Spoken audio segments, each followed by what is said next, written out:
નમસ્કાર, હેડલાઇન ન્યૂઝમાં આપનું સ્વાગત છે। હું છું શ્વેતા। મહીસાગર જિલ્લાના સંતરામ તાલુકામાં આવેલા માનગઢ હિલ પર માનગઢ આદિવાસી બલિદાન દિવસની ઉજવણી કરાઈ। ગતરોજ કેબિનેટ આદિજાતિ વિકાસ, પ્રાથમિક, માધ્યમિક અને પ્રૌઢ શિક્ષણ મંત્રી કુબેરભાઈ ડિંડોર સાહેબે માગશરી પૂનમ પર આદિવાસી પરંપરાગત અનુસાર માનગઢની 64 કિલોમીટર લાંબી પરિક્રમા માટે રથને પ્રસ્થાન કરાવી પરિક્રમા કરી ધન્યતા અનુભવી અને શંખનાદ પણ કર્યો। આ પરિક્રમામાં રાજસ્થાન, મધ્યપ્રદેશ સહિત આજુબાજુના અનેક ગામમાં આદિવાસી ભાઈઓ બહેનો જોડાયા। ત્યારબાદ ત્યાંના સ્થાનિક સરપંચના નિવાસસ્થાને ભક્તજનોને ભોજન પીરસી અને તેમની સાથે પ્રસાદી ગ્રહણ કરી।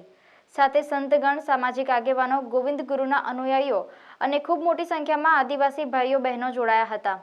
આ પ્રસંગે તાલુકા પંચાયત પ્રમુખ હરેશભાઈ વડવાઈ, ગામના સરપંચ ભેમાભાઈ, ભંડારા સરપંચ ભલાભાઈ સહિત સરપંચો તથા ગ્રામજનો અને મોટી સંખ્યામાં ભક્તજનો જોડાયા હતા।